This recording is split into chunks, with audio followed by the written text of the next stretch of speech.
I'd like to call this meeting to order. We appreciate everyone that's here in attendance this evening. We have with us this evening Pastor Ellen McCubbin of Hope Mills United Methodist Church to lead us in our invocation, and it'll be followed by our Pledge of Allegiance. If you will, all please rise. Let's pray. God of heaven and earth, you alone are sovereign over all the nations, over all creation. And you call us to do justice and walk humbly before you. Forgive us for choosing power over people and strife over unity. Forgive us for choosing arrogance over humility. Plant the seeds of grace and peace in our hearts. Cause us to dream your dream and embrace your vision for this world, for our country, and especially for our community. Help us to see what unites us with all humanity, and to encourage and build up what is noble and true in our leaders as they serve on our behalf. Strengthen those who have the ominous duties of leading us locally and nationally. When it's time for credit, let us point to your glory. When it is time for responsibility, let us examine our own hearts and lives rather than blame others. Through your Holy Spirit we pray. Amen. Amen. I pledge allegiance to the flag of the United States of America and to the republic for which it stands, one nation, under God, indivisible, with liberty and justice for all. You may be seated. And before we approve the agenda, I would just like to take a moment for a recognition. Most of you that have been in Cumberland County long enough would know of Coach Bob Paroli, who was the head football coach at Douglasburg High School from 1980 till probably 2007, and then he went to 71st High School, won a state championship there by actually beating Douglasburg in Chapel Hill for that role. And then he came back to Byrd. He's been at Byrd and actually retired, and he's just to let you know, he passed away this afternoon. They called for me to give a comment because I worked with him as a teacher and a coach and then back as principal. But he is a legend in Cumberland County, and most everybody that has had anything to do with football know the Paroli name. So just like to take that moment to remind everyone of we've lost another outstanding citizen for he doesn't live in our community, but he was very influential in football in Cumberland County. At this time, do we have any additions or deletions to our agenda? Do I have a motion to approve the agenda that is before you? I make a motion. Have a motion to approve it. Do I have a second? Second. All those in favor signify by raising your right hand. Okay, seeing none opposed. Next, we have official comments, and I'll start this evening with Commissioner Marley. I don't have anything right now. Okay. Commissioner Scarola? Yes, Mayor. I'd like to thank everyone for being here. If you're here, that means you found a parking spot, so good job. That's all, Mayor. Okay. Mayor Pro Tem? Madam Mayor, I don't have anything tonight. Okay. Commissioner Mitchell? I'd like to take this time to say thanks to Scott, Chancellor, and what's the guy's name? Lamarco, and Beth for taking us around Friday, showing us the areas inside of Hope Mills. Actually, it was very informational and very informative. So when Chancellor's up here briefing about zonings and things like that, I will have a general idea of what he's talking about. Thanks again for that. And thank everybody for being here tonight. And we want y'all to continue to get involved in our community, in our town, so that we can be graded on our performance and make sure that we're doing what we should be doing when we're up here. Thank you. Thank you. Commissioner Legg? Thank you, Madam Mayor. I would like to take this time to recognize one of our employees who is with the softball program. He was selected as the 2021 District Director of the Year. I attended some ceremonies in Southern Pines this weekend, and Steve Kessinger got that award for the 2021 Director of the Year for Dixie Youth Softball. Very good. I didn't notify him to be here. We'll have to invite him to come to meeting. Madam Mayor, I'd also Yes, sir. like to request prayer. Go ahead. I'll get it later. Okay. My brother is hospitalized.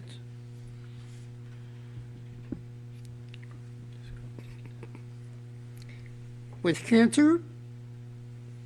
It's eating through his body, and it's got so severe that it ate away at the bones in his neck until they declare his neck as a broken neck. He's in Louisville, Kentucky. Everyone that's watching out there on the TV, everyone that's in here, I'm a soft-hearted person. And this hits even closer to home. So I'd like to request prayer for him. He'll go into surgery, like I said, tomorrow. And hopefully the good Lord will watch over him and bring him to that surgery. We'll make sure that we keep him in our prayers, Commissioner Legg. Thank you. This evening, I have a request of the board, and at your seat, there is a letter, a copy of what I'm going to read. This is a letter that I would like to send with, and also make a special presentation. I'm going to read the letter so that it was a part of the record, and then I'm going to ask the board if you will give me your approval. As mayor of Hope Mills, I am proud to award Pat Hall with the title of Historian Emeritus. Pat Hall has a long and distinguished career, professional accomplishments, and has made invaluable contributions to our town. With our board's approval, I would also recommend that she be given emeritus status on our historical committee for her service.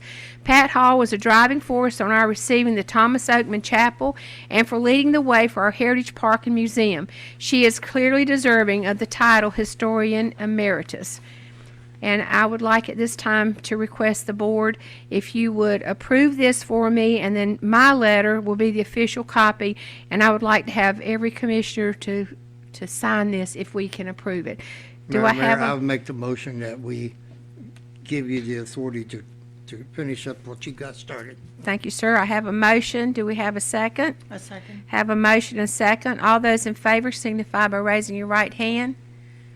All are in favor. We will sign this, and then we'll make a point of publicly recognizing Pat Hall. She has been a commissioner on this board, and I don't know exactly what year that was, but she has been a driving force as part of our historical committee up until like the last 4 years. Prior to that, she was an active member there too. But I appreciate that support. Next, we have presentations, and this evening we have a presentation on a senior citizen committee, and that's with Elizabeth Blevins.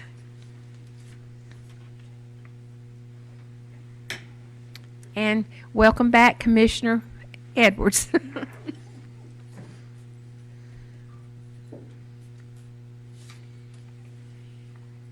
evening. My name is Elizabeth Blevins. More than a decade ago, we had a Sunshine Center. The building we know as VFW 10630 was a community center for our senior citizens. Their staff organized nature family-style dinners, dances, sleepovers, and casino nights. But mostly they provided fellowship opportunities for our senior community. When the board sold the building and absorbed the program into Parks and Recreation, I think they believed they could maintain the richness and diversity the seniors knew and expected, but that didn't happen. Tonight, I'm suggesting we turn the clock back 10 years, create what I'm affectionately calling the Sunshine Committee. Mayor Pro Tem McCray opened the door for this idea 2 years ago when, for the first time in 130 years, an elected official in Hope Mills created a committee which singled out a specific demographic, both in makeup and in design. Like the Prime Movers, I'm suggesting you create a committee populated by a specific age group, but this time it would be populated by seniors for seniors. The 7-member committee would identify the essential needs of senior citizens residing in Hope Mills, advocate for the seniors by advising the Board of Commissioners of those needs, and very importantly, they would create recreational and fellowship opportunities for the seniors. To that end, I've created a continuity folder here. Within it, you will find a long list of potential activities, more than 4 years' worth. Many of these were events held at the original Sunshine Center when it was active. There is a letter from VFW 10630's post commander declaring their intention to let the Sunshine Committee use their facility one day each month for events. I've also included a list of guaranteed event sponsors. I'm aware of your budget restraints, so I've reached out to some of my friends in the local community and asked them to sponsor events for the Sunshine Committee financially or by donating their services or products. In addition to the confirmed sponsors, there's an additional list suggested by our wonderful Hope Mills Chamber of potential sponsors. There's a proposed mission statement in the folder to aid the new committee in establishing their role as advocates. And it's not in the folder, but I've established a social media account for the Sunshine Committee. It's currently unpublished, but it does exist and is ready for you guys to see. I actually published it tonight on Facebook at 6 o'clock. And you guys are welcome to go in and look at it. I think it's called the Hope Mills Sunshine Committee, but I can email everybody a link to that and see what's there. Everything you need to launch this committee and run it for 6 months is in the folder. Everything the committee needs to move forward for the next 2 years is in the folder. All you need to do is vote. Approve the Sunshine Committee and rededicate the town's intentions to support its senior community. Thank you. Is there anyone that would Yes. has, yes, sir? I make a motion that we move forward with that committee idea, with us reviewing, make sure that we go through the town staff to review the plans and make sure that we fall in line with the policies and procedures that we have in place. If we don't have any, we create some. And as you all know, several years ago, the VFW, we stood right in front of this podium and said that any time that this town have a need to utilize that facility, we'll make that part of the conditional use for us getting that building. And I think we're fulfilling an obligation and duty by moving forward with this. To have a I'll motion. second it. To have a motion and a second. Any other discussion? I think the only thing that I would add to this would be, this committee would go through the same application process that we would do for our other committees, and the stipulation again would be by age for this particular one. And I guess that could go, Jane could be the one to bring back the, What will that age? 55. Fi- It's actually included. okay, it's in- the proposed mission okay. statement I've already written for you. I got a question. okay, good, so 55 up. I have a Yes. question. Okay. Now, you get your AARP card at age 50. I was happy when I got mine.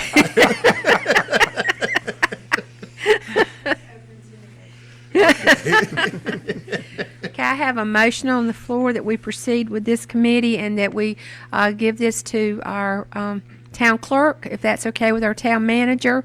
I just was curious Okay. because with the formation of more and more committees, Mhm. it would be more appropriate to put it as a subcommittee under the Park and Rec board. And when you do a committee, it takes staff time and effort and Right. numerous committees already. Yeah. They coordinate with Park and Rec already, but I don't know if that would be, Yeah. that would be up to the mayor. but- Would that be agreeable that we put it within the Parks and Rec, because they do have senior activities that would that work? I mean, it would still be a standalone committee, but it would be within that realm, so then you could tie into what they have planned too. Can I ask Mr. Morrison what his thoughts would be on that? He's not over there though, is he? All right. If we can, in conjunction with him, because they do have activities. So, yeah, okay, Just a thought, because as we grow and grow, we continue to add. yeah, Committees, but if you put it as a subcommittee, it doesn't, still has as much value, it just doesn't take can take its own spur into a different. Define subcommittee.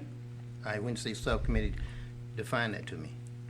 Well, so with a true committee, it takes staff to do minutes and coordinate. With the subcommittee, they can actually report back and go through the Park and Rec where it's already, senior centers and activities are already placed under that.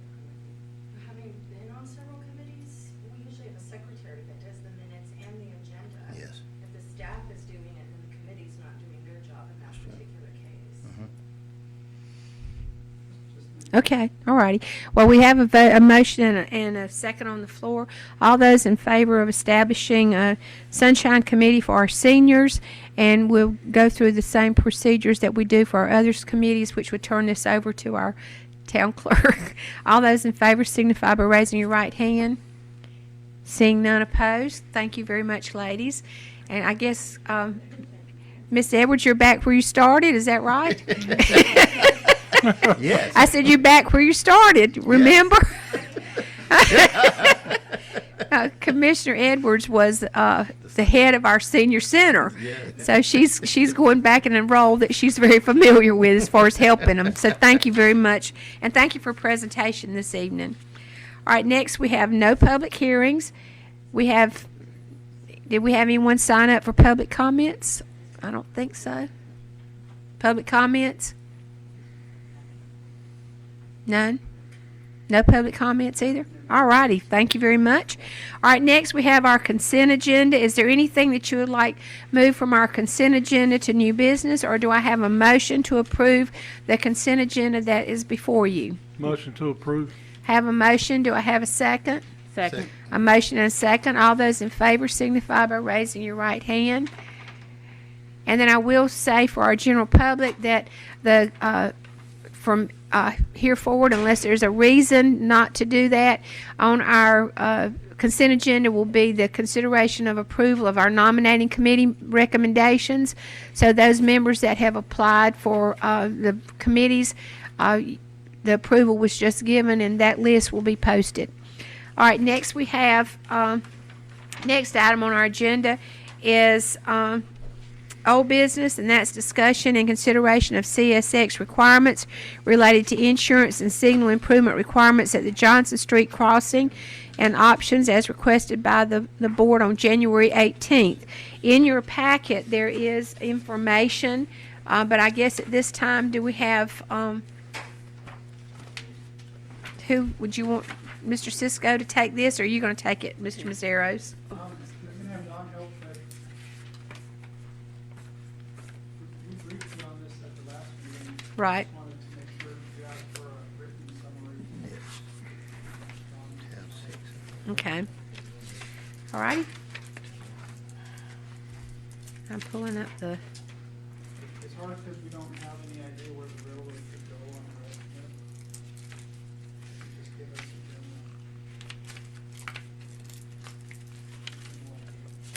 okay. It actually is behind tab 6. I did a Right. printed copy for myself in case anybody had questions that we would be in reference to. But do you have questions for Mr. Cisco, or thoughts as far as where we go on this? And I'll turn it over to anyone with questions, or do you want me to just, Madam Mayor, yes, sir?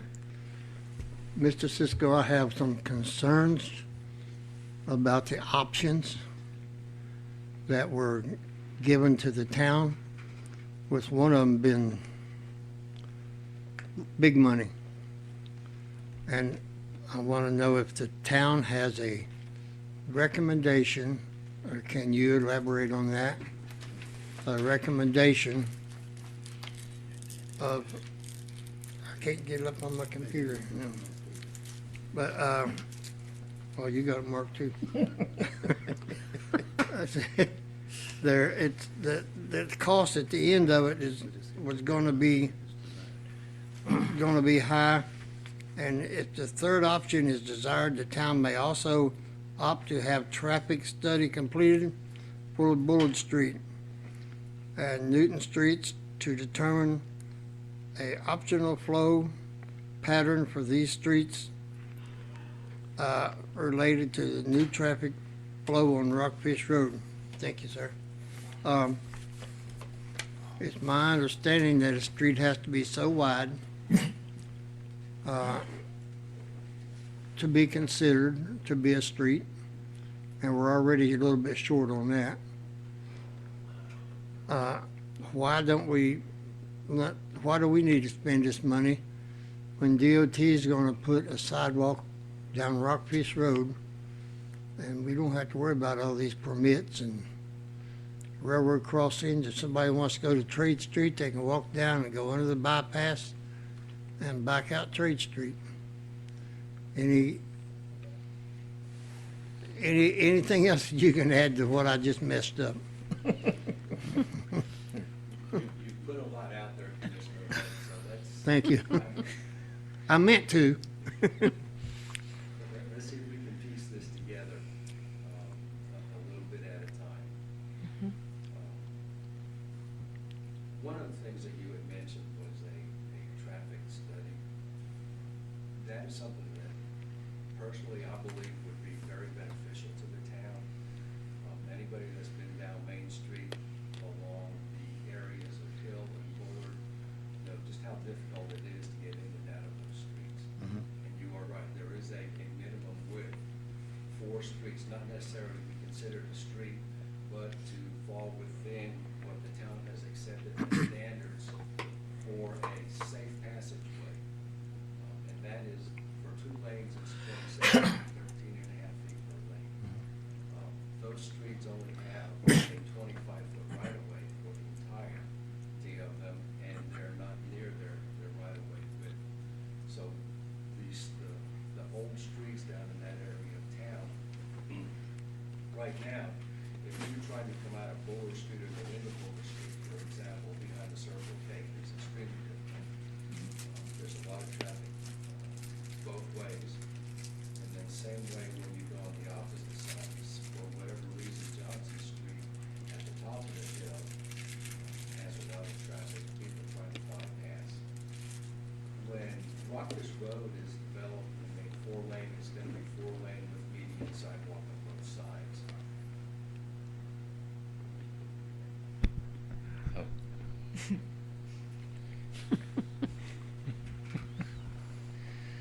I lost my mojo now. But when Rockfish Road is developed, it's going to have a 4 lanes with a median sidewalk on both sides. With the amount of traffic that is coming in and leaving Rockfish Road from the side streets, I think it would be prudent to have somebody actually do an impact study, a traffic count, and a future development study. Because coming down Hill Street, those properties at the end of Hill Street, between Hill and Well, are for sale. And the thought is that somebody is going to look at buying them, put in probably something commercial like apartments or something like that. It's going to create additional traffic. I believe that if we were able to get somebody to go in and design a flow pattern for those streets, it would eliminate some of the problems and the congestion that we have at those choke points coming into and leaving Rockfish Road as well.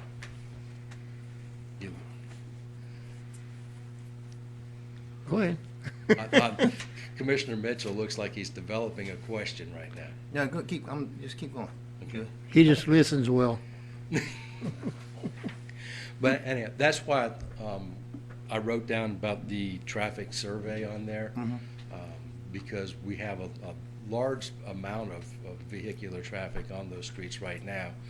And with the future development, it looks like there's going to be even more still. One of the things that may be recommended is a one-way traffic flow somewhere in that area. May become a recommendation to actually change those streets a little bit. But that would be something that somebody will look, crunch the numbers, overlay what the Rockfish Road development's going to be, and then propose something that would be probably the most efficient use of those roadways that we can get. Now, I think we all know we have a dangerous curve, very dangerous curve on Johnson Street. Yes, sir. And if we put sidewalks down through there, it's going to be a lot more trouble.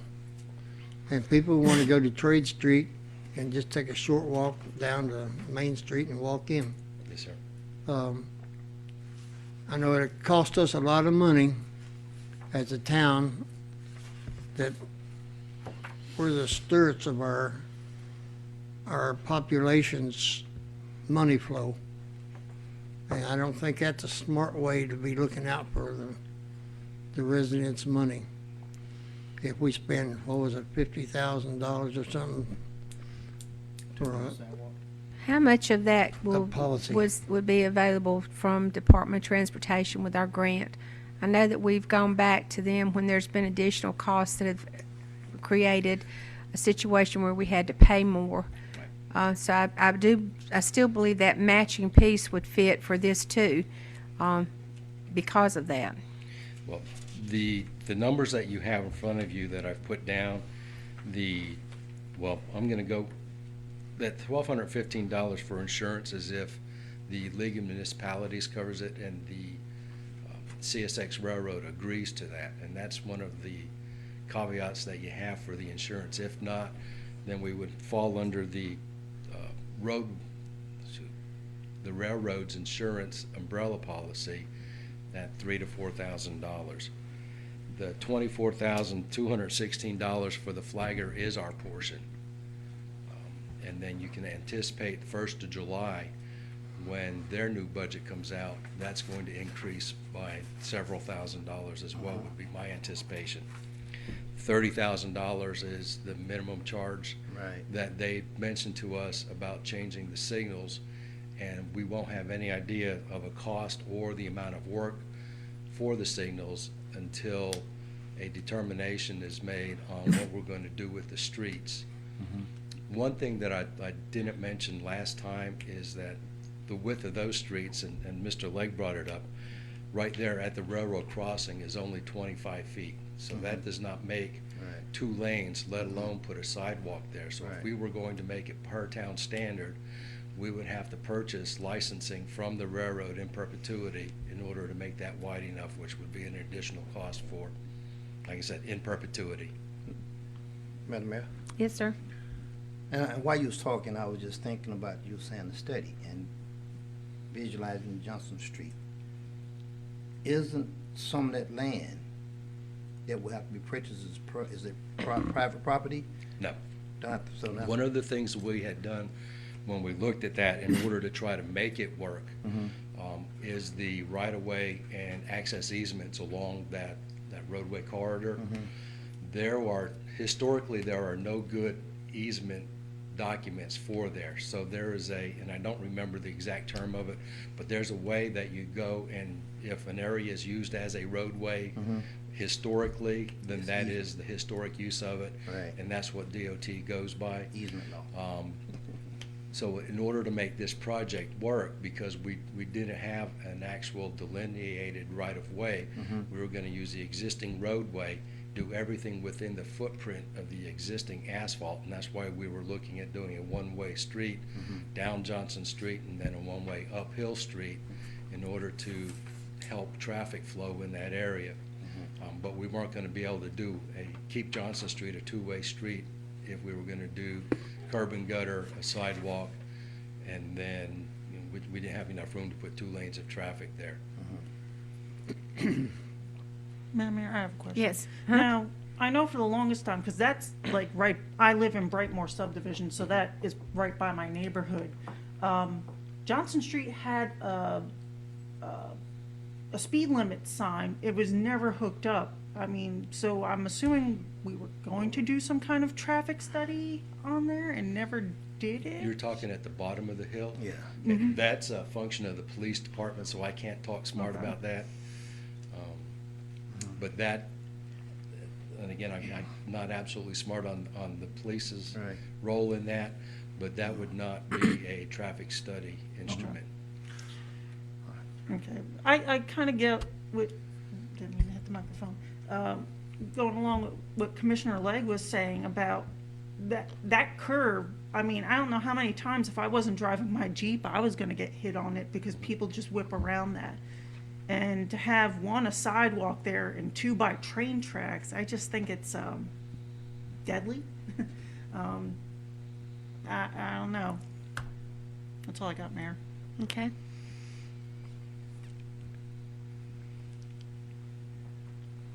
Any other discussion?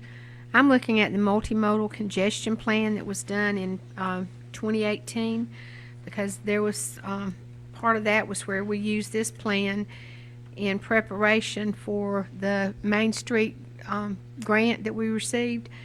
And this plan, of course, it shows bike pathways and sidewalks. But I know during this time, there was a consideration for the one-way streets, just like Hill Street is one-way because of the size of the street in the neighborhood.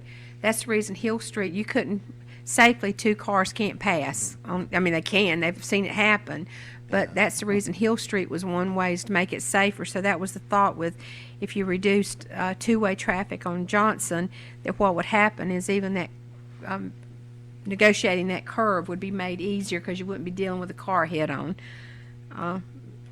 That's my only thoughts on that. Is traffic study for that particular street is not listed in here, but they did do the study. They did use this plan, and this study cost $160,000. Yes. But DOT paid for this one. This wasn't a town paid for study, but it was dated 2018. Madam Mayor. Yes, sir. Mr. McLaughlin, that study that we worked on during the summer, making Hope Mills walkable, was that incorporated as part of that study that we did?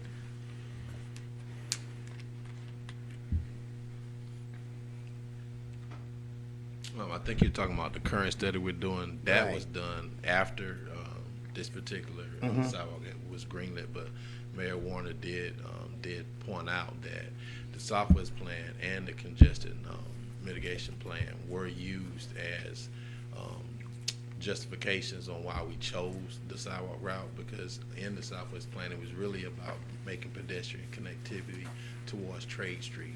But I think a lot of that was done before DOT fast-tracked their process in terms of the Rockfish Road project. So I do think that in spirit, when we initially came up with the grant for that particular Johnson Street sidewalk, especially what Don is saying about the difficulty we had trying to find cadastral maps that show the right-of-way on Johnson, that led to us possibly doing the one-way, because I think you were going to have to entertain utility relocation, which is going to be very expensive as well. So there was a very extensive thought process that went into the Johnson Street project, but now we're trying to recalibrate based on what's going on at the current time.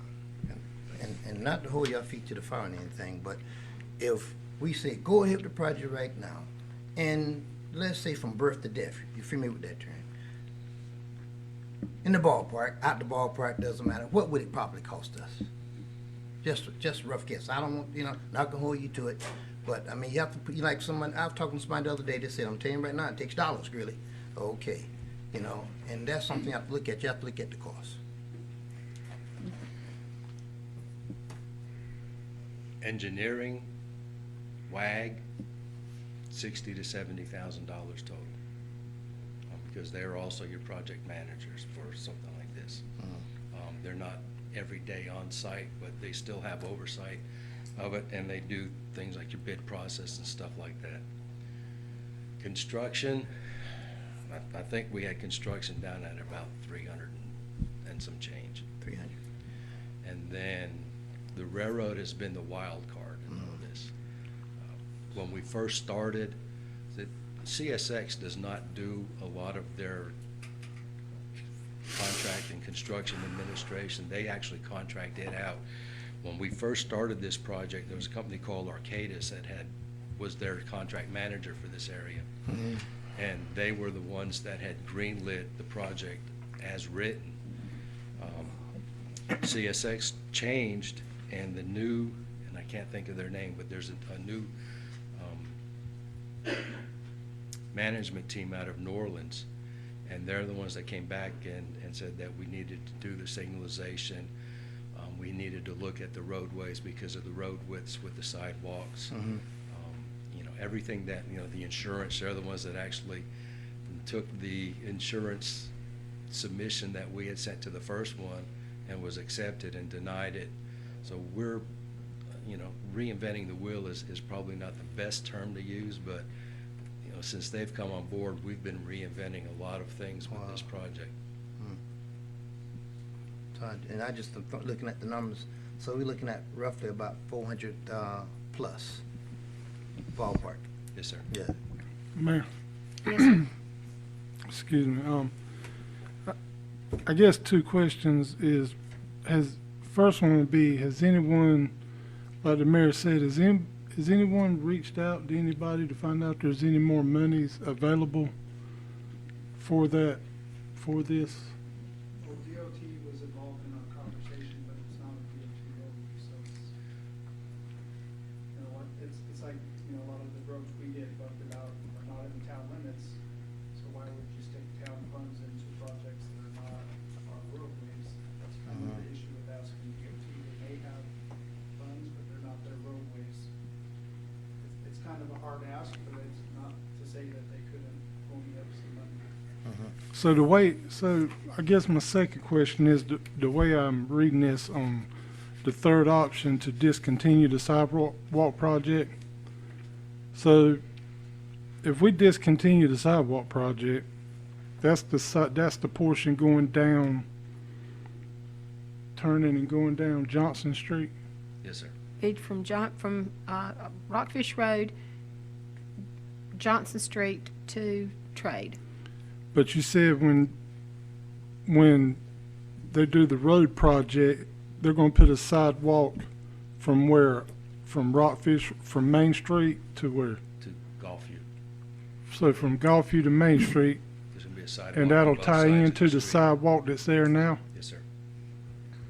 So, I mean, I don't know. I like the idea of it going down Johnson Street, just 'cause I guess, I don't know if there's less traffic or not. I'm not a traffic study person, so I don't know those numbers, but seems like to me, we could possibly save a lot of money, but by discontinuing the sidewalk project and just waiting on DOT and let them run the sidewalk for us, but how long is that gonna be? I mean, what's the DOT? time frame on that? DOT is scheduled to let the Rockfish Road project this year.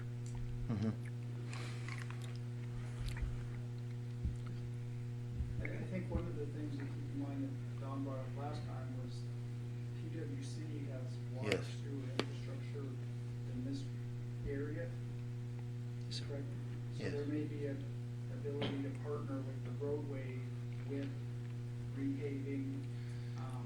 The engineering and design is something that you don't lose that, so if in the future we want to revisit this, I think the big Yep. elephant in the room is dealing with CSX and their contractor with the railroad right of way and the constrictions that we continue to get with saying, you know, Don and I were on the phone with them and DOT, and they said, well, it's not expensive like $100,000, it's only like 30 or 40, or it might be 50. And I'm Yep. like, well, 30 or 40 or $50,000 addition, when you don't anticipate that, to us is a big deal. To the railroad, I'm sure it's not a significant issue. Here's the So question. that's why he's presenting all of the information. How much is this grant as far as returning the money to DOT? And how much have we already invested? And those two questions I think are key, because there is money that's available to cover the sidewalk, and the understanding was that we wouldn't be paving the street. PWC agreed to pay the street, and that all the engineering stuff had been done. We were waiting for CSX to tell us what to do at the railroad crossing. So that was my understanding, and that, of course, it's been going on for so long now. I'm sure things change, but my understanding was that the one-way street, because then it could fit the street with the sidewalk, and that it had been engineered. PWC, when in conjunction with what we were doing, PWC was going to do the infrastructure and pave, because they were going to have to pave anyway. Well, PWC will not pave the entire roadway. PWC will pave their cut Okay. on the roadway when they do their line rehab. It would be similar to Lakeview. When PWC rehabbed the water and sewer lines on Lakeview, their cuts were approximately 50 to 60% of the roadway itself. We went and with their lead, we followed their project and through, I don't even remember exactly, it was probably about $35,000 or $40,000 into the pot and had the entire road paved rather than having a cut with a asphalt patch going down the middle of the road. So we paid the difference for the remaining, whatever it worked out, 30–40% of the asphalt work. PWC did what they would have done regardless because of the repairs after the project to the asphalt. Mayor? I think one of the big things that we're missing for these three options, it's basically how much do we pay, you know, if we get sued, you know, insurance coverage. Second option talks about, you know, it could be a liability if we stop the sidewalk. Third option is end the sidewalk completely.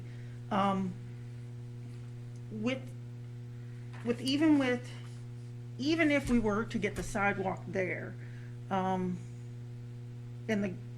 if everything, if the stars align and everything, and we get a sidewalk there, it's still a dangerous curve, even if it's a one-way street coming from, Main Street going towards Rockfish, even if it's that flow of direction, that's still a blind curve. That house on the corner, Harriet Horner, Miss Horner, her house already got, the chain link fence already got hit by a person driving. So if we have a sidewalk, especially on that side of the street, right where her house is, that's just, you know, it's another accident waiting for happen. So obviously it's a liability even before sidewalks, and I think it's just a bad idea to continue the sidewalk. Here's, Madam Mayor. I'm reading what you wrote down here, Don.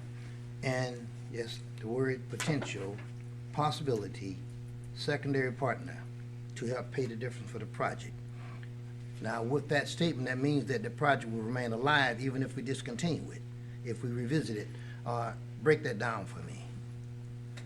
You're talking about the PWC portion? We talking about the, yes, because that's part of the third option, discontinuation, and you have down there, this lead to the potential of PWC taking the lead. Right. PWC is planning on rehabbing those lines, with or without our project. When they found out that we were going to do, we let them know that Johnson Street was going to be done. They asked for our scheduling so they could rehab the lines in conjunction with us having Johnson Street closed to do the sidewalk project. Even if we don't do it, those are AC lines. They're asbestos-containing lines in that area. So they're going to rehab those lines. If that happens, the reason I put that on there then is that if that happens, they're going to do road cuts, and it would be a perfect opportunity to have new asphalt side to side for the length of that street at a discounted price for the town. My question there, if we have to go that route, will Powell bill money kick in on that road, Drew? It's not allocated for it at this time, though. The problem that I'm having is trying to keep everybody safe while all this stuff's going on. And I don't think there's going to be enough room for people to be safe on Johnson Street with sidewalks down the side. And as Joanne mentioned, that curve down there in the road, that fence has already been hit 1 or 2 times since I lived in Hope Mills. Of course, that seems like forever, but it's been hit. My personal opinion is I think we ought to just trash that job, at least for now, and go the DOT's designated route down Rockfish Road to Main Street and tie in down there. It's no use us spending a lot of money to do something like that. That's a lot of money. A lot of money. I told Don earlier in the day, we could use that money for something else, rather than be tied up spending our citizens' money on stuff like that. We need to be smarter than that. And I know we'd love to see it go down Johnson Street, but we knew when we started this there might be a problem when it got to Johnson Street. So, what do we need to do now? Mayor, Yes, sir. Would it be appropriate to, I myself would like to have a little bit more time to think about this. I'm really not prepared right now to take a vote on this subject, because there's still some figures I'd like to have. Whether they tell us no or not, that's all they can tell us is no. I'd like to reach out to somebody and find out if there's any more money. I understand what the manager said, but until they tell us no, I don't want to make I just don't feel like I got enough right now to make a call tonight or make a decision tonight.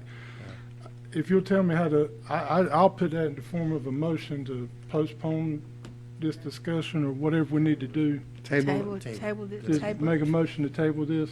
Do we need to have a state a meeting to bring it back up, or just to table it? I can't remember how our rules read, but I think you can table it to A later date. a later date, and then, once we have that information, we can bring it back if there's that, if there's specific information you need. Yes. Wait till you get the information, then you can add it to the next. In other words, if we get information before the next meeting, it could be added to the next meeting. If not, then it would be, whenever you got the information. So you would just be tabling it until date and time in the future. Madam Mayor, can I add one thing to that? Yes. This time, though, when you come back with a recommendation, we don't need more options, we got some options now, just a recommendation, what you recommend, yea or nay, with bullets type information saying, okay, it costs this many dollars, this is the best, this is what we recommend, and that leaves that decision up to us, something in that fashion. That's just that's all. And I think for the new members too, the amount of grant money that's there, because I think that's the hidden thing out there too, is how much money are we getting to use on this project from our transportation grant that we received? We can have the budget goals for the event. Yeah. What I would recommend is that you actually go down there with like Dawn or myself and look at the roadway alignment when they do the one-way, when they reduce traffic, but look at the constraints and the issues, because I know it would be nice to have the bullet points and say, hey, this is what this option costs, but the problem we're having is they're giving us gross rough estimates. Right, We understand. don't know. Is there a way we can meet out there? I'm sorry, Mayor Kelly. Yeah. Is there a way we can meet out there one afternoon? One, Dawn and I are, Yes. All right. Mayor Pro Tem has a comment. Mayor Right, Pro. we're here for the strategic planning from 9 to 2. Can we go before that on Friday morning? I will say if the board as a whole is going to meet to discuss this at the site, it would have to be noticed as a meeting.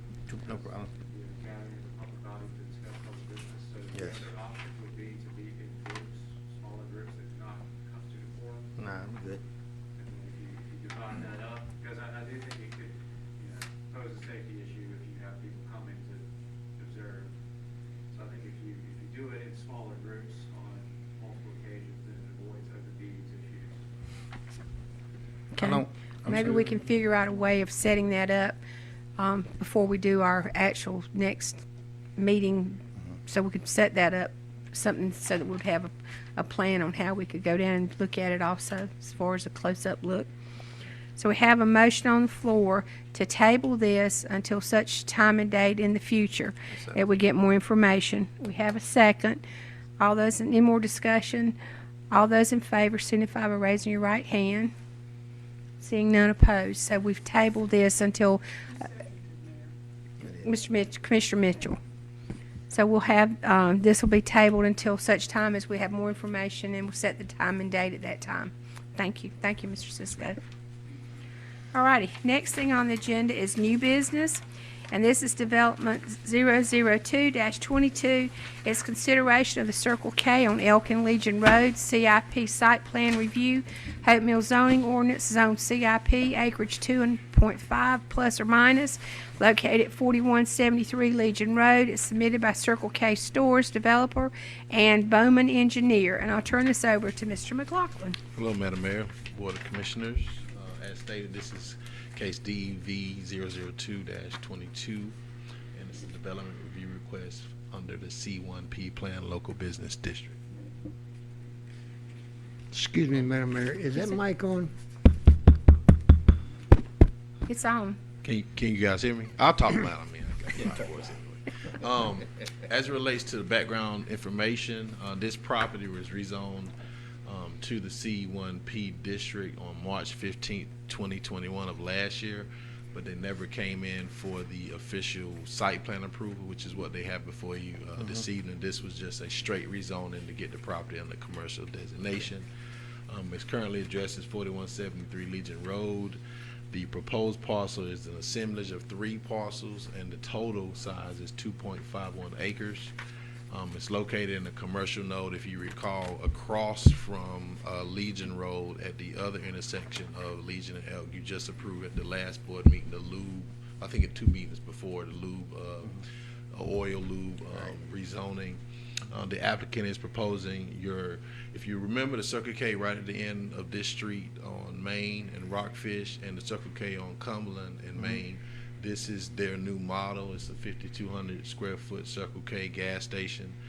You'll see on the site plan come up that the egress and ingress in terms of vehicular traffic is proposed off of Legion and Elk Roads. They were talking to DOT about that. And the development proposes 25 parking spaces with an additional 16 under the gas pump canopy. We do count the 2 spaces on each side of the pump as parking spaces. This is an aerial photograph of the subject property at the intersection of Legion and Elk Roads. And this is your proposed site plan. As you can see, be very heavily landscaped. You will have access there. And like I said, they're talking to DOT about the access of Legion and Elk Roads. More than likely, because of the medians, there'll be right turn in, right turn outs at both of these intersections. There are 5-foot sidewalks that'll be required along Legion and Elk Roads. And the southeastern portion of the site that is adjacent to residential will have to have a privacy fence. But I'd like to open up the floor to any questions that you may have. Does anyone have any questions in reference to this? Now, is it it's actually facing Legion Road, Yes. so yes. they'll, And this is that typical rectangular shape. It's a pretty large development, but they have that model that they pretty much put Yeah. in mostly all the new Circle Ks that you see around town. But this will be facing Legion Road. and I think that privacy fence is going to extend also on the church side, because I think that was a question from Southview Baptist, Yeah, was I the think it'll fact go. that it's adjacent right to their parking lot. Yes. Seems like we discussed that one time. I Yeah. think you discussed Yeah, that, I'll discuss. Commissioner Marley, Yeah. at the rezoning. Yeah. But they were dealing with some plat issues and things of that nature, so they're ready to start construction. And Good. from what I'm being told, their timeline is pretty aggressive, so you'll see this move forward pretty quickly. And have they got anything worked out with the parking lot? Yes. Yes.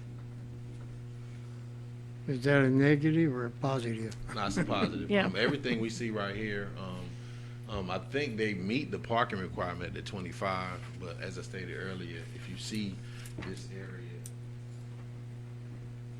here, that's your canopy for the gas pumps, and each gas pump has 2 spaces on each side. So based on our code, we count those as well. So there's additional 16 parking spaces that will be available to it, in addition to the 25 right at the front of the building. I see the staff recommend approval. What's our next step? Motion. I make a motion that we approve. You don't have to have my motion written down. What's the motion? What I need to say? Just approve. DEV-002-22, Where's it at? right here Okay. on the agenda. You can- All right, make a motion that DEV-002-22 be approved as recommended by the town. Have a motion, have a second. Second. Have a motion and a second. Any other discussion? All those in favor signify by raising your right hand. Seeing none opposed. Next thing we have is Development 003-22, consideration of the Main Street Convenience and Tobacco CIP site plan review, Hope Mills zoning ordinance, zone CIP, acreage .63 acres plus or minus. It's located at 345 North Main Street or Highway 59, and it's submitted by Adnan Al-Saudi, developer. I'll turn it over to Chancellor. As stated by the mayor, this is another site plan approval development review request under the C1P Plan Local Business District. This one is a lot more simple. If you recall, it's right there at the corner of Davis and North Main. It's a building that has probably changed over several times. It used to be the John C's Fish Market. What you have now, again, it's a .63 acre parcel. It's addressed at 345 North Main. It's currently developed with an existing commercial structure. They're not proposing any exterior construction of any kind. It's just basically a new type of business coming in. If you're going from, even though it's within the commercial permitted uses, if you're going for a completely different type of use and it's a standalone building, it does trigger this process. What they're proposing to do is a convenience store smoke shop. What was previously approved was a paint shop. And so because it's changing uses, we still have to go through this process just to ensure that the parking is adequate and things of that nature.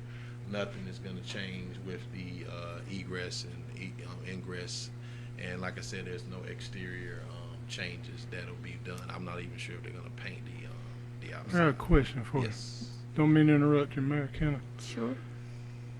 Where it says site-related, item number 11, the concrete or other approved surface materials sidewalks are required to be constructed along NC Highway 59 North Main Street and Davis Street.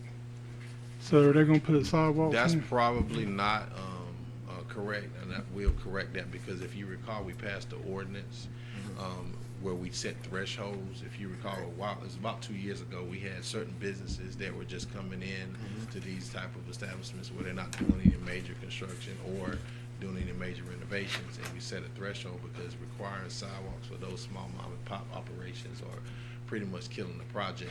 So because they're just doing something on the inside, the threshold we changed, if it was renovating more than 50% of the overall value of it on the inside, or if there's exterior construction on the outside, then it would trigger sidewalks. So that's more than likely probably a typo on the condition sheet.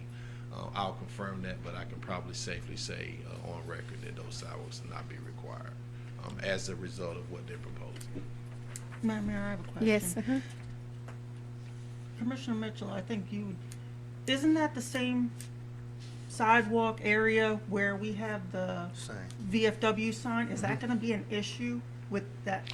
No, we approved that through a provision of our sign ordinance for off-site signage. Okay. So that VFW sign is permanent. That wouldn't be an issue at all. Mayor. We don't want to get too far away from our sidewalk requirement. There's plenty of room along Main Street for sidewalks there. I don't know how much you can get on Duncan Street, but to me, anyway, there's plenty of room for sidewalks on Main Street. And what's the reason for not requiring the sidewalks? As I was stating before, based on the ordinance that we passed to put the thresholds in place, if they were going into this building and gutting the inside and renovating it at a tremendous level, that would trigger the sidewalks. Or if they were adding to the building on the exterior by increasing the square footage of the existing building, that would trigger the sidewalks based on the new threshold that we set. If you recall, I think at the time we pushed forward with the ordinance, there were about 5 businesses that I had tracked that had come through this process, gotten the approval, but the project died when it required the sidewalk installation. Those sidewalk installations are typically things that we do push for, but in the interest of saving small businesses, we put that threshold in place so it wouldn't cripple a business, but we set some parameters so that if you are coming in with something new that is a pretty serious undertaking, then those sidewalks should be constructed. So that's the reason why they would not be required on this. Now, if someone came in, tore down this building, and put a brand new establishment there, it would trigger them immediately. But for this, the magnitude of this development, they would not. The reason I'm thinking they need a sidewalk, because it's a change of use. It's not a tobacco shop now. It's a paint shop. I would body say, shop. There are typically some moments where a change of use would trigger those type of renovations. Like, let's say they were going to a restaurant and they had to come in and put a whole new suppressant system in the kitchen, hood vents, and they were gonna add, renovate the inside to put in dining and things of that nature. So there are some types of change of uses that would trigger the amount of renovations that would cross that threshold, that would indirectly trigger the sidewalks, but that's not what we're anticipating in terms of the proposal for this particular endeavor. I would rather see sidewalks, whatever.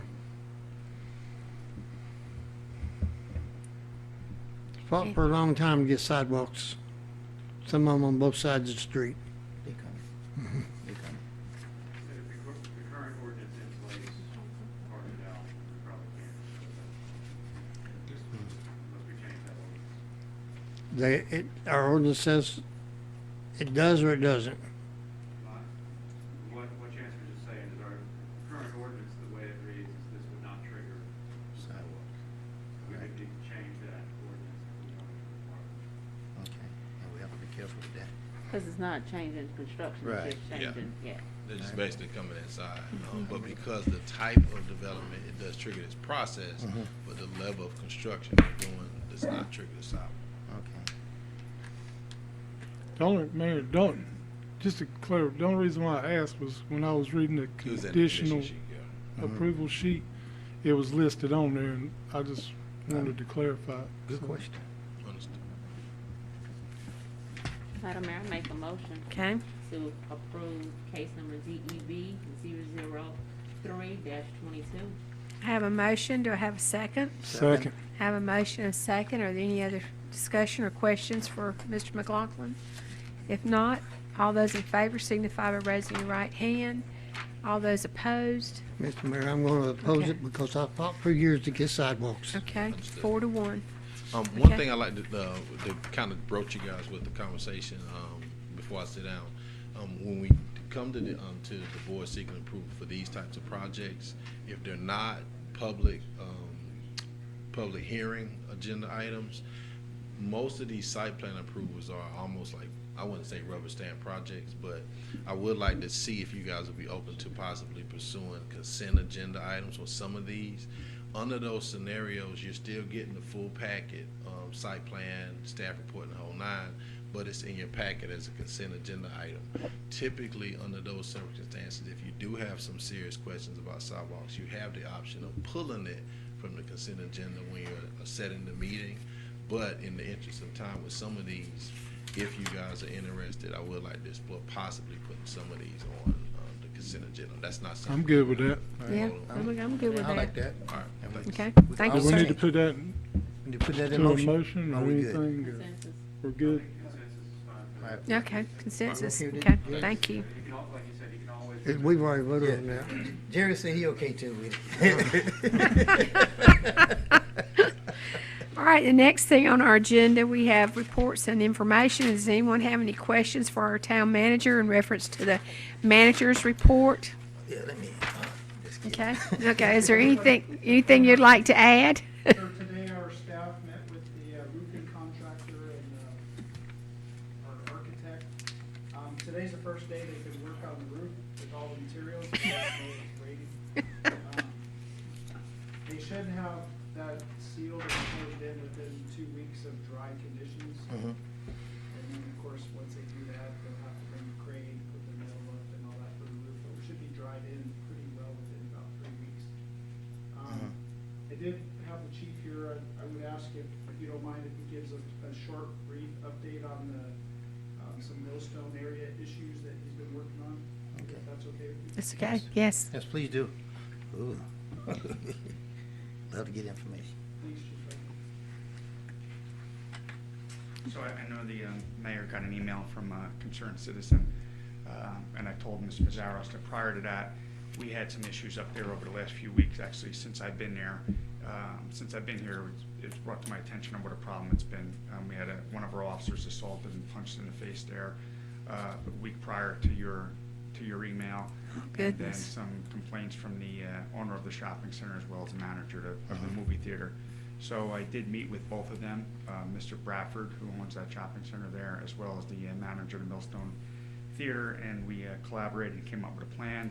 this past Saturday night, we ran a special detail there. We had increased presence in addition to the 2 officers that they hire there on Saturday nights to address the unruly juveniles. So I guess a lot of the issue is they sneak in, they come, cause problems inside the theater, accost some of the regular customers that aren't creating problems. They block the entrances to the businesses, discourage patrons from coming in and supporting some of those businesses. So we did make 4 arrests there. We've gotten a lot of positive feedback already from the manager of the theater. Contacted us today, thanked us, all his employees did, as well as a lot of the business owners came out that night and thanked us for having a presence there, said their customers were commenting on it. So I think we've rectified it, at least for this past weekend. We plan on doing those details sporadically so that they don't know what weekends that we are going to come. And then this way we'll just keep the constant presence there and make sure that we get that under control. Thank you so much for addressing that, because I know the concern has really been the adults that want to go to the movie on the weekends, and there's some fear there because of the way they congregate. So thank you. Yes, ma'am. Okay. Next we have, of course, reminders of upcoming things. This Friday, February the 11th, from 9 to 2, we will have our strategic planning meeting. Those of you that participated on the virtual meeting with about vision, mission, and goals, that was an opportunity to kind of give a preliminary, but we'll be working together on Friday. And then our next regular meeting would be the 21st. My mayor's youth leadership today are requesting that they do a cleanup starting at Southview High School on February the 19th. And they'll have usually the advisors of the clubs participate, but it'll be from 8:30 to 12. And I wanted to let the board know that this is, again, their whole focus is on Hope Mills Beautiful and doing cleanups. And they're using the Elk Road, even though it's also been handled very well, and there's a motorcycle group that's working on it. There's a church group working on it. So, but there's still more trash. I mean, so they'll kind of fill in the blanks with an opportunity of every other month doing that Elk Road piece, or 162. But I did want to make you aware that the committee, the group of kids are doing very well. They met by virtual and by presence tonight, and so. But I don't know, I need to make sure Lamarco has that on the calendar but it won't require anything other than our police noting that they'll be up there, because I think we usually have a police that at least rides by. But that's February 19th, starting at Southview High School. Okay, the next thing on the agenda would be the committee meetings that have been held. I'll start with Commissioner Marley. Do you have an update from the Historic Preservation Committee? I don't at this time. They're meeting Wednesday tonight, Okay. and I'll be there. I do know that they are working on a budget that they would like to submit for 22-23, I guess, budget year. So I'll find out more about that at the meeting. Okay. All right. Appearance Commission and Roulette, Commissioner Mitchell. Nothing on the RULAC and nothing on the Parents Committee, because my first official meeting will be the one they have this month. Okay. Commissioner Scroll, Veterans Affairs and the Air Quality Committee. Madam Mayor, I have Jim Morris here. He can probably do the year in review for Okay. the Veterans Affair. Okay, sounds good. We'll recognize Mr. Morris. Hello, Madam Mayor, Commissioners. I submitted an annual report of our activities. I don't know if y'all got a chance to receive it, or I gave it to our Parks and Rec liaison. Okay. You didn't push it out. Email those to me. I can make Sure. Anyways, we had in the Veteran Affairs Committee, we had despite the COVID and other challenges we had with the pandemic, we had a pretty decent year this year with a lot of activities. You know, we started at the beginning of the year We got the fence replaced there along the Veterans Memorial Park, that dilapidated wooden fence. We got replaced with a nice vinyl fence. We got some new benches in the park. Those concrete benches that were there, they weren't real stable, and so we got some nice benches and got them set up inside in the park. We set up a tax center inside the VFW post, and for people whose incomes are under $70,000, and veterans and their families, they can come in there and get their taxes done for free. We also have that going again this year as well there. So service for the community. We had a really nice Memorial Day ceremony out there where we rededicated the park to Jim and Jean Clark. Some of us went up to Raleigh this year, and we, with Representative John Zoka, we advocated for the change in taxes to veteran retiree pay, which passed in the November budget this year, which is a big event for us. September, we had Suicide Awareness Month, where we had the proclamation that came out along with the 9/11 ceremony, the 20th anniversary of 9/11. We remembered Jake Roth and Bud Wilson, two Korea War POWs during the POW MIA national holiday. There, we had them out there at the post. They wanted spaghetti dinner, and we cooked them a nice spaghetti dinner. Then, of course, Heroes Homecoming, which you're an active member of part. And we had Wreaths Across America, which was something we did for the first time in this town with Adcock and the Hope Mill Cemetery. We put wreaths on all the veterans' graves out there. So it was a pretty nice year. I'll email this to you. Okay. Thank you. Thank you so much, and thank you for everything you do, because your committee is not only very active, but you are active in other areas of Cumberland County, which is a good representation for Hope Mills. We try. Yes, you do a good job. We try. Thank you for your time. Thank you. Okay, next we have Parks and Rec and Prime Movers, Mayor Pro Tem. Thank you, Madam Mayor. I'm going to try not to duplicate what Mr. Morrison talked about in the special meeting on last week, or what is in your report. I guess there was a lot of budget updates and a lot of project updates about the chapel, restroom, Heritage Park, Municipal Park, playground design and splash pad, which Mr. Morrison gave a lot of updates on that last week. Also about the fees, fee schedule. Some of the fees are going up for the town. I would like to say there are still 2 positions that are open on that committee, and they have some new programs, talking about a new seniors program. They have 7 new classes that they started to offer in January for seniors, and they're trying to work on some nature related courses, and they're working with wildlife and safety to put some of those programs together. And we do have 4 new cameras in the park to help with vandalism. So I think those are the only updates that are not duplicated in the manager's report. The Prime Movers, they are trying to do something with the historic committee. I let Commissioner Marley know last week. I did meet with 2 members of the historic committee. They are planning to do something at our next board meeting for Black History Month for Mr. Hodges. That was very significant to the town of Hope Mills. They're doing a lot of research on him.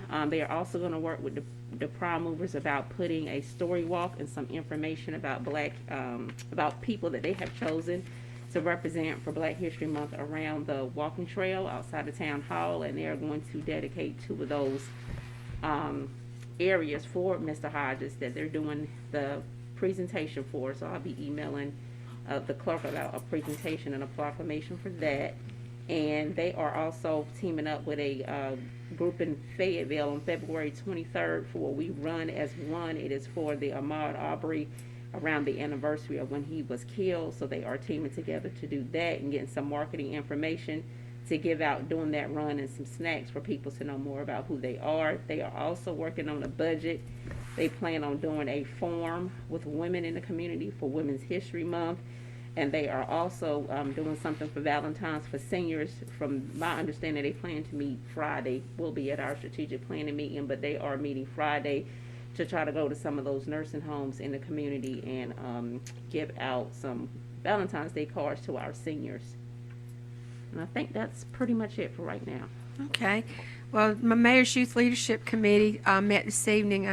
Mr. McLaughlin graciously set us up a virtual contact meeting too, and had a good turnout. And out of that came the cleanup day. Mid-Carolina Council of Governments met. I am now the official representative that was appointed by the Coleman County Commissioners because it has to be an elected official, and I replace Commissioner Edwards on that committee. I was going, and I'm still a member of the Senior Tar Heel Legislature, but they're both one and the same as far as just different types of duties they do. And I did find from that there's potential for within the COG that we can have them help and assist us with grant writing, especially with looking at ways of expanding the money that we've received through ARP. Then I met with FAMPO, and with FAMPO we went through, and I was re-elected chairman of FAMPO, the vice chairman, and I was just re-elected again. But with FAMPO we talked about the proposed STIP plan for the coming up till 2030, and just lots of information about roads and highways and grant opportunities, and also transportation potential, which we're looking at the possibility of doing a proposal so that we can actually receive from funding through FAMPO for us a transportation plan through Hope Mills, and that'll be coming hopefully by our budget retreat. The Mayor's Coalition met Friday, and we did meet at Eastover, and our town manager and our town clerk, of course, is our secretary, but our town manager also attended. And at that, we had someone from Human Relations that spoke and about the way that they can actually come and work with our town. And of course, Dr. McCrae and I worked with them when we did the thing down at the church last year. Same group. Ms. Simone was the one heading it up. And then they also talked a little bit from Parks and Rec, countywide Parks and Rec. And it was a very good meeting, very well attended. The county commissioners, a couple of them were there, and it gave us an opportunity to network with all the mayors. And this time, every municipality was represented, to include Fayetteville. And this is the first time that we've actually had a complete unified group, because this is the first time Fayetteville has actually attended. And that was Mayor's Coalition. Fayetteville Coleman Economic Development Municipal Advisory Meeting wasn't held yet, but we are getting updates from Robert Van Giens about what's happening out at Exit 41, and he was at our meeting for Mayor's Coalition. So the actual meeting that he does with each municipality hasn't been scheduled yet, and that's been my past couple of weeks. Staff comments? Do we have any additional staff comments? Okay. Just real quick, remind Okay. the board that we have the outstanding policies and procedures for boards, committees, and commissions. If there's any additional comments or thoughts about that, if you would like to let me know, that perhaps we put it on the next agenda item for discussion. Okay. Send you tomorrow. Okay. Sounds good. All right. Anything else for the good of the group? I have one thing. Okay. Yes, sir. Madam Mayor. Scott, if you don't mind, on the first and third Monday, could you make sure that no town vehicles are parked down here so that we can free up at least 1, 2, 3, 4, 5, 6 spaces down on this end on the first and the third Monday, and that generator that's parked there is dormant. It's not, can we find some other place to possibly put it to free up that space too as well? So we just moved that because of the weather. We only have one vehicle that can move that generator. Mm-hmm. I'm not sure why we don't put it on. On the grass. It's not gonna go bad sitting on the grass. Up in the yard. Yes. Or pan it and chop block it. Yeah, jack it up, chop block it, and then it sets good. But, I mean, that would free up at least, I counted tonight, 3, 4, 5, 6, 7, maybe 8 parking spaces that we can park in instead of driving all over trying to find a place to park. That would be greatly appreciated. Thank you. Okay. Anyone else? I do have Okay. a question, but it looks like they're almost finished paving this side over here, this parking lot. How long will it take to open that? So that's just the first lift. They do 2 lifts. That won't be done until right before the CO, which will be, we're estimating about August. Oh, wow. What? Get our hopes up. Never mind. That won't help. All right. And Madam Mayor, I would like to say, I didn't know, Coach Paroli died. I'm a Douglas Byrd alum. My siblings are Douglas Byrd alum. I did not play football, obviously, but, Coach Paroli is a legend. He mentored a lot of my friends and classmates, and he will greatly be missed in his community. Thank you. All right. Anything else? All right, do we have a motion? I have a motion that we adjourn. Have a motion and a second? Second. Motion and a second, and